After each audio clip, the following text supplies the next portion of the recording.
Okay, I've got to tell y'all some things that I need to say before I have to quit for right now. But anyway, the point like this goes that there's a lot of things that I've noticed in my life that I don't actually approve of that I've done and what other people have done. But like they say, you can't do anything about what they do. You can only worry about yourself. But it's come to my conclusion that there are some things in this world that just you're not going to be able to do nothing about them, so you might as well just agree that that's the way life is, you know. So if there's things about yourself you can change them, but don't go off on this belief that, you know, you can change every problem you see in front of you, because I've seen a lot of people having problems and they can't change the problems they see or they have unless they admit they have a problem and then pray for those others that have problems, because we can't change other people's problems. We can only change our own problems. And according to what I see, a lot of people just don't want to change problems that they have. They rather say that they don't have a problem and then go off and get mad because they say, well, I ain't got a problem, you do. What is your problem with me talking to you about what's going on?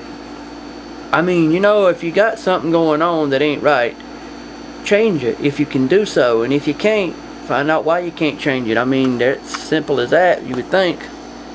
I mean, I'm not trying to be boastful or bragful or nothing, but I've done seen too many people get mad because they had their feelings hurt by things they wanted done and they didn't get it that way, so they got mad about it. And instead of trying to say, well, I understand I can't always get what I want, instead of saying that, they got mad and spouted off some crazy language.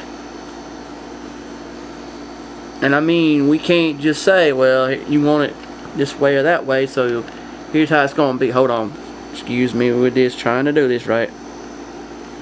I mean, you know, the way I see it, the way I see things is that we are living in a world today where we have to basically do what we have to do to make things right, if we can. And the best way to do that is to look at your own problems before you mess with other people's problems, and then find out what's wrong and go from there. You know, if you got a problem, work it out. Hold on, I gotta fix this. This ain't right here.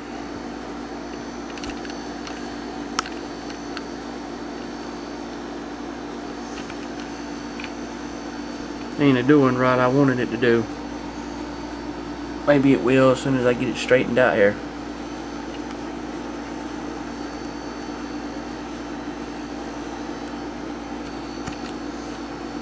I know I'm wiggling this thing a lot, but I can't help it. I'm trying to get this straightened out right here.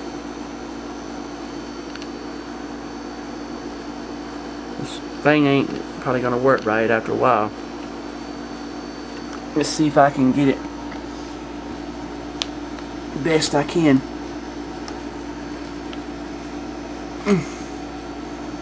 Let's see. I'm gonna do what I can here. If it don't work out right, then I'll have to just let it be. There. That's a little better.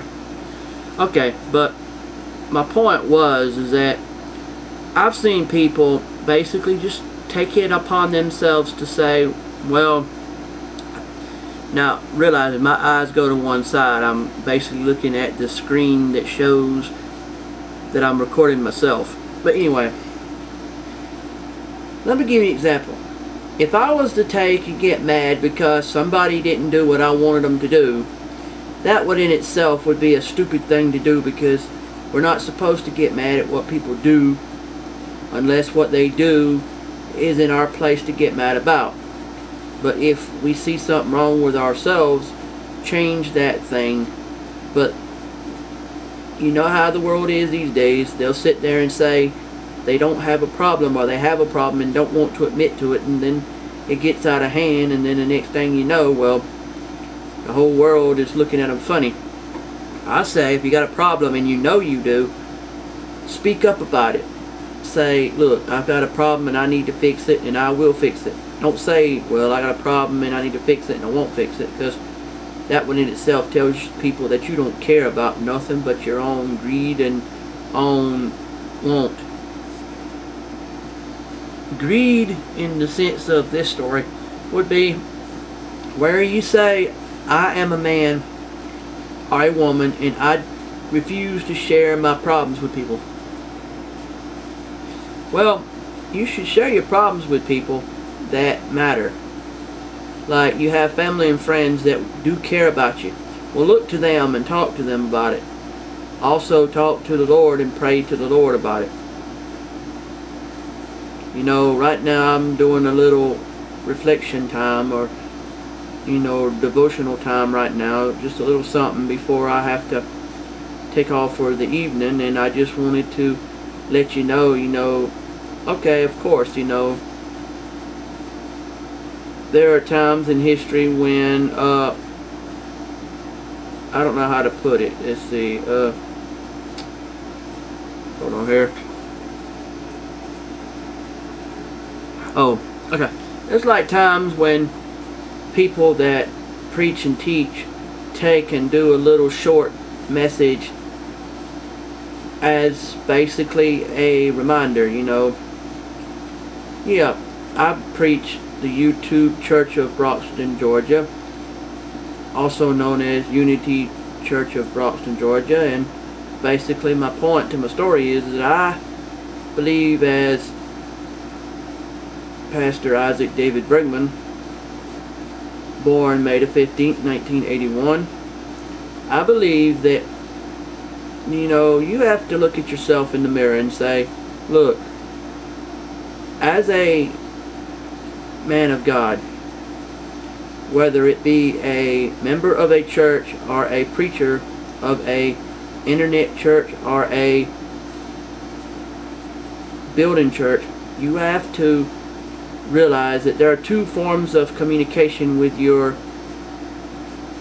congregation. You have one where you talk to them and you say, hi, this is what we're going to learn from the Bible and from my heart and the Lord's heart. And then there's times you just speak from the heart and the brain and the soul, words that the Lord told you to say. Either way, you take the Bible seriously and you understand that there's always BibleGateway.com and then there's the real Bible. And I believe those two things, are the thing you need to learn about. And you may see me dressed in different forms in these videos, but my point is, I'm coming to you and the Lord as I am, because look at it like this. Adam and Eve had to come to the Lord butt naked. And you think, yeah, but that was then.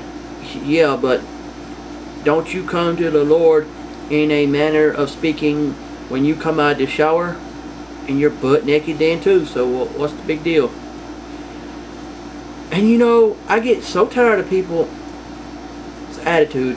I said their attitude now. Don't go thinking that I didn't say attitude, because a lot of times people will say, you don't care about nobody. I didn't say that. I said attitude. Or people say things like, well, you have to be a certain way when you come to God.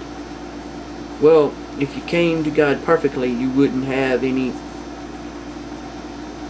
reason to even come to Him in the first place, because coming to the Lord means you're coming to Him to say, God, you're my Father, and Jesus, you're my brother. And I'm coming to you today because I have a problem and I want to get it fixed. And you also have to come to the Lord to say thank you for what He's given you. What God and Jesus will give you. If what they get, because whatever they give you is what you need. Yeah, it may be a coincidence that the things that they give you, you may have wanted some of them anyway, but the point is, that's not the case we're speaking of. It's the case of you get what you deserve from the Lord, and there's no other way to go about it. But some people just want to talk about the trials and tribulations that they want to speak of.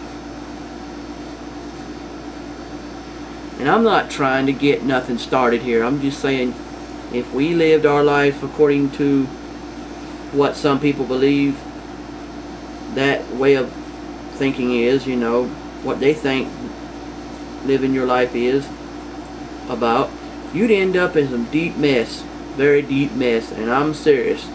We can't go around spitting on people. We can't go around complaining. We complain where it's needed, and we shut up where it's needed. And I did say that. I did say shut up where it's needed, because I've seen people have opportunities to better their life and to better their career, and they had all this opportunity to do better in what they were doing, and yet they turned it down because they started out in an agreement that what they were doing needed improvement. And then when the improvement came, they said, sure, we want the improvements, but then when it was time to do the improvements, it was like, no, I changed my mind. People usually change their mind on some things because if it reflects badly on them in some way, they change their mind. Sometimes that bad reflection is nothing more than, well, I saw what was going on and it made my face look bad, or it made my heart look bad, or it made me look like what I am. Well, if you come unvarnished and unpainted, and you come as you are to the Lord, He's going to take you as you are and say, my son and my daughters of the world, we all need to work together to make this world a better place. But the only way you're going to do that is if you take it seriously what He's saying. I've put my heart and soul out there to you people to prove to y'all that I'm not a dope. There's a lot of you out there, and you know who you are, that would look at a man like me more than once, look him up and down, and then say, dummy, sucker, idiot, and then try to scam me. Try to make a person like me feel like they're less than what they are. But with the Lord on your side, you need to understand, when people start wanting to borrow money from you almost every night, when people want to tell you you need to go to this here bar, look, and I'm going to say something that may shock you people out there. Going to a bar is not the sin. Drinking a beer is not the sin. You have to learn where your limits are with alcohol and stop before you get drunk. You have to know where your limits are when you get into a bar or a party. You have to know your limits there too before a fight or something else breaks out. And always remember, when you're in these situations, when people have proven themselves to be honest to you and been good to you, and they ask for a ride home and that's all they want, go for it. If it's not all they want and they're trying to scam you and hurt you, then tell them no, or just walk off like you didn't hear them. And when you do things you didn't mean to do in life and you get scared about it, stay still with it. Now you might ask me, well, brother, what are you talking about? Well, what I'm talking about is, okay, sometime back I went to a garage to get my vehicle fixed, and the owner of the garage was a friend of mine. He knew my mom before he knew me, but once he got to know me, we became like friends. Well, there was a Jeep behind me, and I wasn't thinking no more about it, you know, because I was doing what I was told by some of the workers at the garage, which I knew some of them too, and I was trying to move the vehicle. I accidentally bumped into a Jeep and started to go off. When I started to go off, then this guy comes out with a gun and bang, and trying to tap on my door to get me to open the door, and I stopped because I was scared.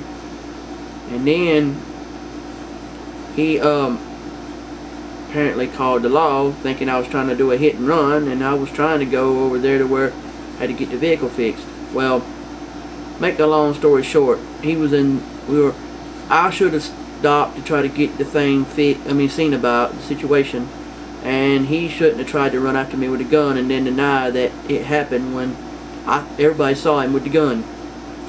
Point is, when you get in situations where you have an accident, regardless of a emotional accident or a physical accident or automobile or whatever, stay. Don't run, because if you run, it's going to look like you were guilty. Fear makes us run when we want to stay, or when we need to stay. I'm not saying that we're right or wrong. I'm saying that regardless of if you're in the wrong or not, stay still. And if you are in a position where you think that the law could get you in trouble and it be on your hands, pray to the Lord that you can go through what you got to go through without those problems even coming to you. I mean, you know, regardless of who you are in this world, if you break the law, then you go into jail. If you break the law, now wait a minute now. The Lord can intervene and say, look, if you broke a law and you truly didn't mean to and didn't even know you did, then I'll help you get out of this mess if you promise me that you will never break the law intentionally. When you do it on accident and didn't even know you did it, the Lord can help you, because He knows that there are times in life when we do things we didn't mean to do. We didn't even know we did it. And that's what the Lord is about. He's about trying to tell you, look, sons, look, daughters, you know, you do things in life sometimes you don't know you did because of the way life is these days. You could break a law today and come tomorrow, you wouldn't even know you broke the law because of the fact that, I don't know, it's like you say, well, I'm going to tell you a story. And you can, it's like saying they changed the laws today, and if they had changed the law today, tomorrow you could have broke your law and wouldn't even know you broke it until the lawman's telling you to pull over the side of the road and told you what you done wrong and you didn't even know that law existed. Or there could be a law that you knew existed but you didn't know you broke it, and then he tells you you broke it. I mean, there's different, that's on the part where you know, the Lord says, okay, I'm going to help you with that if you're truly serious about that. But now if you're somebody that intentionally breaks the law almost every day, then no, we can't have that. And no, but my point is, learn to slow down. Learn to think. Learn to pray. Learn to act like God says. And if you read my descriptions of my videos, you'll understand what kind of a lifestyle I have that I want you to know about. Because everybody has something in their life they do that they want others to know about. So I want you to pay attention to my videos, read the labels or the writing on the bottom, and you'll know how to be involved in some things that I do. As in, since I preach on the internet, that means that you could watch what I do and be able to be involved, as in you're my audience. Well, no, I take that back, because I've heard a preacher once say that members of a church are not audiences, and that the preacher is not a entertainer. He teaches you the word of the Lord, and you listen to what he says. So those of you that see what I do on the internet, you're my congregation, and I am your pastor or preacher. For as long as you keep on viewing these videos, you will be involved in an actual church with me as the preacher, and I will talk. And if you ever leave a comment that says like, well brother, I'm having these kind of problems and I want you to pray for me, well, I'm going to say, you know, I will. I'll pray for you. And when you see the change in your life, you need to, don't worry about thanking me. You can thank me if you want to, but give God and Jesus all the thanks. Give them the thanks that you were going to give me. If you tell me thank you, I'm going to tell you, well, you're welcome, but it was the Lord doing it for you, because I prayed for you and it happened to work out. And I'm going to say this, and I don't care if I get in trouble for saying this or not, but I've got to say it. For those of you that knew him, and if you knew that I knew him, that's okay too, you know. But anyway, there was a bunch of us back in 2000 that went to Warm Springs, Georgia, to the school, the Roosevelt Warm Springs Institute of Rehabilitation, which was the school that the president Franklin Delano Roosevelt started when he was up there vacationing in Warm Springs because of the springs and the polio, if you know the story. Well, back in 2000, a lot of us was up there, you know, going to school up there, and while we were up there, you know, because it's kind of like a school that does a bunch of things, and you live there for a little while. Try to Google it if you need to. Google Warm Springs, Georgia, and then look up about the school. Anyway, it's called the Roosevelt Warm Springs Institute of Rehabilitation. Alright, anyway, a lot of us got to know a character named Hunter Fowler. And he was a nice guy. He was, you know, he read a lot of books, and when he did talk to you, he was very polite. Sometimes he got upset about some stuff, but you know, didn't we all? I mean, in life, don't we all at times? But anyway, I got a text on my cell phone from one of our friends asking me if I knew him, and if I did, well, he had somehow died in a pool. So I had to find out from another friend of mine if it was true, and it was somebody else that knew him. They said yes, it was true. So when they said that, I was like, man, I was hoping they'd say no, it wasn't true. But anyway, the point is that I want y'all to pray for him and his family, because I know they're going through hard times. How do I know? Well, if his family is anything like he was, then there would be some good people in that family if they're anything like him. Because if his mom and dad's anything like him, then they are nice people, and you know, and the Lord's there to try to comfort them, and we need to be there and comfort them too in our prayers, because